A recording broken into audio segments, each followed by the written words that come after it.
تو یہ بھی بھارت کے فائدے. تو اس کا مطلب ہے کہ کافی ایڈوانٹیج جو ہے اس وقت بھارت کو ہوگا اس تمام سیناریو میں.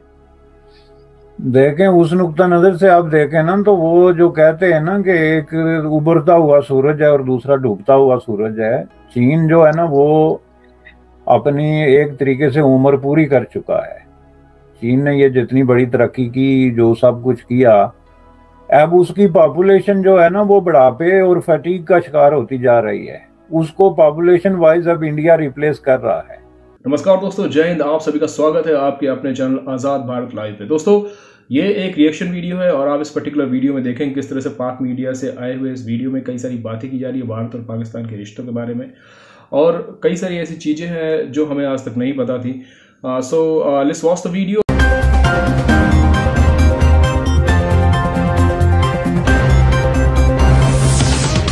انڈین پالیسی جو ہے وہ آئیڈیل رہی ہے.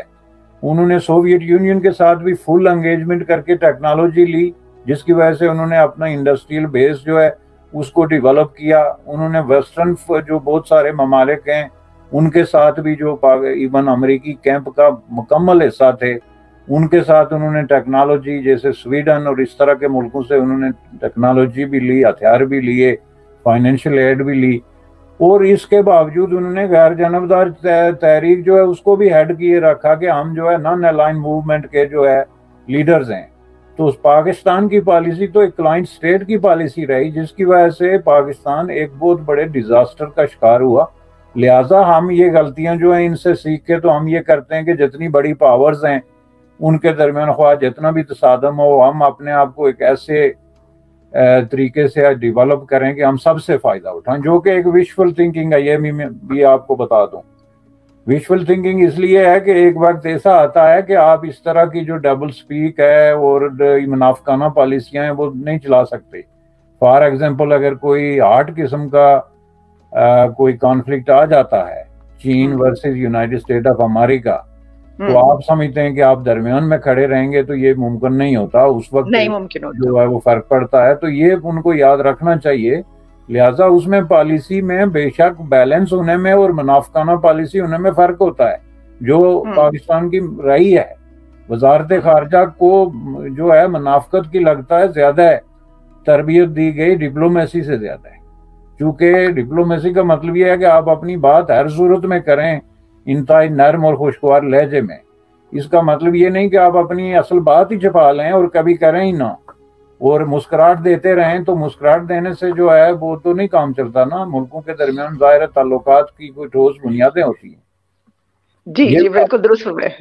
یہ صرف مسکراہٹ دینے سے آپ مسکراتے رہے تو کام تو نہیں چلے گا. صحیح کہا آپ نے. اچھا سر، اس سارے سیناریو میں جب ہم دیکھ رہے ہیں تو جو نظر ایسی آ رہا ہے کہ انڈیا جو ہے وہ ایڈوانٹیج میں ہے. اس کی وجہ یہ ہے کہ ایسا کرنے سے اگر پاکستان، ظاہر ہے کہ امریکہ پاکستان کی جو ہے وہ ریلیشنز اس طریقے سے قائم ہو جاتے ہیں اور اس کا ٹلٹ اس طرف دوبارہ بھی ہوتا ہے، اور پھر اس کا انڈیا سے بھی اچھے تعلقات. تو ایک تو یہ کہ چائنا کو بھارت جو ہے وہ سمجھیے کہ پھر تھوڑا سا پیچھے دھکیلنے میں کامیاب ہو گیا. اور ظاہر ہے کہ چائنا کے اگر حالات پاکستان سے خراب ہوتے ہیں الٹیمیٹلی، فرض کیجیے آگے جا کے، تو یہ بھی بھارت کے فائدے. تو اس کا مطلب ہے کہ کافی ایڈوانٹیج جو ہے اس وقت بھارت کو ہوگا اس تمام سیناریو میں.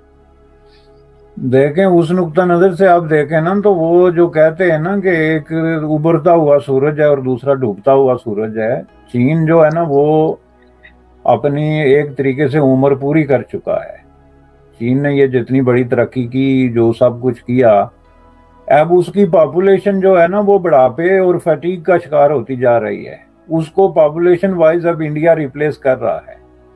نیکسٹ ایک ڈیکڈ میں انڈیا جو ہے وہ موسٹ پاپولس کنٹری جو ہے وہ بن کے ابھر جائے گا اس کے مقابلے میں. اور اس حوالے سے یہی چیزیں کنسیڈر ایکچولی ہوتی ہیں، چونکہ اس میں آپ کی لیبر فورس کیا ہے، اس میں آپ کی جو ہے وہ سٹینڈرڈ کیا ہے، لیونگ سٹینڈرڈ. تو اس حوالے سے آپ چین کو بہت زیادہ سیریس لے رہے ہیں. چین کے بہت زیادہ انٹرنل پرابلم ہیں، ان کے جو ایتھنک ایشوز چل رہے ہیں، ان کے ریشل ایشوز چل رہے ہیں، بہت ساری جو ٹرائبل بنیادوں پہ کہ یہ ہین ہیں اور یہ فلاں ہیں اور یہ اس علاقے کے ہیں اور وہ اس علاقے کے ہیں. ان کے اندر بہت زیادہ جو ہے وہ جینڈر کے حوالے سے ڈسکریمنیشن کے مسائل ابھی تک ڈسکس ہی ہونا شروع نہیں ہوئے. پورا پولٹ بیورو جو ہے اس میں صرف ایک عورت ہے جس کی ریپریزنٹیشن ہے، ان کی جو سینٹرل کمیٹی ہے اس میں بھی 3-4% سے زیادہ خواتین نہیں ہیں پورے ملک کی اس میں. یہ چیزیں بھی آپ دیکھیں. اب یہ جو دنیا کو لیڈ کرنے کے لیے صرف ہتھیار یا اکانومی نہیں ہوتی ہے، اس کے لیے آپ نے دیکھنا ہوتا ہے کہ آپ کے ملک کے اندر کلچر کیا ہے، ایجوکیشن کیا ہے، ایکوالٹی کا کیا ایشو ہے. وہاں پہ آپ کا جو اپرچونیٹیز ایکولی ابھی تک بھی وہاں پہ خود وہ تسلیم کرتے ہیں کہ بہت بڑی تعداد لوگوں کی جو ہے جو پاورٹی لائن ہے اس سے نیچے رہ رہے ہیں. کوئی $28 انکم جو ہے اس پہ لوگ جو ہے گزارا کرنے والے لوگوں کی تعداد لاکھوں میں ہے.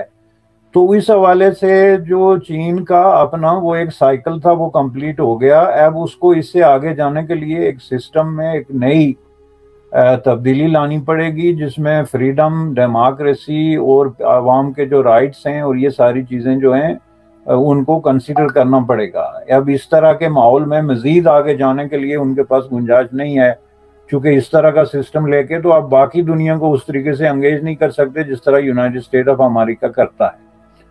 اس کو انڈیا. اب انڈیا کا یہ ہے کہ انڈیا کو کم از کم یہ فائدہ ہے کہ ایک well recognise establish democracy already موجود ہے. ہیومن رائٹس کے حوالے سے بھی ان کا ایک ٹریک ریکارڈ ضرور تھا. اب ان کے خلاف بھی رپورٹیں انٹرنیشنلی ریسنٹلی آ رہی ہیں کہ یہ ہو گیا، فلان ڈسکریمنیٹ ہو گیا، یہ معاملات ہو گئے جو ان کو دیکھنا پڑے گا. جس نے بھی انٹرنیشنلی اپنے آپ کو اسٹیبلش کرنا ہے ایز اے لیڈنگ رول میں، ان کے اندر جو ڈیموکریسی، ہیومن رائٹس، یہ اینٹائی ڈسکریمنیشن جتنے بھی میجرز ہیں، جینڈر ایشوز ہیں، ریس کے ایشوز ہیں، ان سب کو کلیئر کرنا بڑا ضروری ہوگا. فیوچر کی پالیٹکس میں سمجھتا ہوں کہ یہ بنیادی چیزیں ہوں گی ڈسکس ہونے کے لیے. بیرسٹر صاحب آخری سوال آپ سے، یہ جو آپ نے بات کی، یہ جو ایک نیا ہم نے ایک اینگل دیکھا اس پہ، کیونکہ ابھی تک تو ہم بات ہی سب لوگ پوری دنیا اس پہ کرتی ہے نا، یا پاکستان میں بات ہی یہ کی جاتی ہے کہ جی 2 سپر پاورز جو ہے وہ سامنے ہیں اس وقت، امریکہ ہے اور آگے جو ہے وہ چائنا اس کو ٹکر دے رہا ہے اور وہ بننے جا رہا ہے، ایسا ہو سکتا ہے. لیکن یہ جو آپ نے سینیریو بیان کیا اس میں تو آپ یہ کہہ رہے ہیں کہ جو انڈیا ہے وہ چائنا کو بیٹ کر سکتا ہے اور وہ سپر پاور کے اس پہ جو ہے وہ اس میں آ سکتا ہے اس ٹکر پہ. یہ ایک بڑی اہم بات آپ کر رہے ہیں. اس کے اوپر میرا خیال ہے کہ ہر کوئی صرف، لیکن جو آپ نے چائنا کی اندر جو پرابلمز ہیں وہ بھی ڈسکس کی، تو اس حوالے سے آپ یہی سینیریو دیکھ رہے ہیں کہ انڈیا کا زیادہ چانس ہے اس کی نسبت؟ دیکھیں، میں نے کہا نا کہ چین کے اندر پرابلمز بہت زیادہ ہیں جن کو آرٹیفیشلی جو ہے وہ ڈسمس کیا جا رہا ہے. فار ایگزامپل یہ ویگر کا مسئلہ جو ہے، ویگر کمیونٹی جو ہے، ویگر جو مسلمان ہیں، جی جی جی جی بالکل. اب یہ تو اس پہ دنیا متفق ہے کہ 1 ملین سے زائد لوگ ہیں جن کو انہوں نے ریسٹرکٹ کر کے یا مختلف طریقوں سے پابند سلاسل ہی سمجھ لیں کیا ہوا ہے اور ان کے حقوق ہیں. اب اس پہ پاکستان ڈبل سپیک کرتا ہے. آپ کے پرائم منسٹر نے میڈیا کے سامنے یہ کہنے کی ضرورت کی کہ مجھے پتہ ہی نہیں کہ ویگرز کا بھی کوئی مسئلہ ہے، میں نے کبھی پڑھا نہیں. اب یہ ایک اتنی بڑی جوک ہے انٹرنیشنل ہیومن رائٹس پالیٹکس میں کہ کسی ملک کا پرائم منسٹر جو نیکسٹ ڈور نیبر ہے اور اتنے قریب تعلق رکھتا ہے چائنا کے ساتھ، اس کو یہ نہ پتا ہو کہ ویگرز کا کیا مسئلہ ہے اور اس پہ ہماری کیا. اور اس کی وجہ یہ ہے کہ وہ یہ کہنا نہیں چاہتے کہ اگر ان کے ساتھ کوئی اس طرح کا سلوک ہو رہا ہے جو انٹرنیشنلی ریکگنائز جو سٹینڈرڈ آف ہیومن رائٹس اور ڈیموکریسی ہے، یا ڈیموکریسی تو چین میں ہمیں پتہ ہے نہیں ہے، لیکن ایٹ لیسٹ ہیومن رائٹس اور بیسک رائٹس ہیں لوگوں کے، یا ریلیجس رائٹس ہیں، تو ان کی وائلیشن ہو رہی ہے تو ہم اس کی مذمت کرتے ہیں. یہ لفظ بھی جب آپ نہیں کہہ سکتے تو آپ مجھے بتائیں کہ آپ کتنے عرصے تک یہ تعلقات اس طرح کے جو ہے وہ سسٹین کر سکتے ہیں انکنڈیشنلی. آپ کو یونائٹڈ اسٹیٹ آف امریکہ میں تو ایک دم ریشل ڈویژن جو ہے وہ نظر آ جائے گی کہ جی یہاں کالا ڈسکریمنیٹ ہو رہا ہے اور اس کے خلاف آپ فوراً بیان دیں گے. مسلمان کا لفظ جہاں پہ آتا ہے آپ فلسطین پہ جو ہے وہ اٹھ کے بھاگنا شروع ہو گئے، تقریریں لکھی ہوئی لے کے کہ ہم جو ہے وہ اس پوری موو کو جو ڈیل کریں گے. برما میں ایک مسلمان مارا گیا تو آپ بیان دینے پہ اتر آتے ہیں. خود ہندوستان کے اندر اور اسپیشلی کشمیر کے نام پہ جو ہے وہ چھوٹے سے چھوٹا مسئلہ کھڑا ہو تو آپ کو آگ لگ جاتی ہے. تو سوال یہ پیدا ہوتا ہے کہ 1 ملین ویگر جو ہیں اگر ان کے ساتھ یہ ہو رہا ہے یا نہیں ہو رہا، یہ تو آپ یہ مطالبہ تو کریں کہ اس کی انٹرنیشنلی کوئی قسم کی انویسٹیگیشن تو ہو. یہ 10 سال سے یہ بات ڈسکس ہو رہی ہے اور آپ کو پوری دنیا کا درد جو ہے وہ کھائے جا رہا ہے. یہ ہے منافقانہ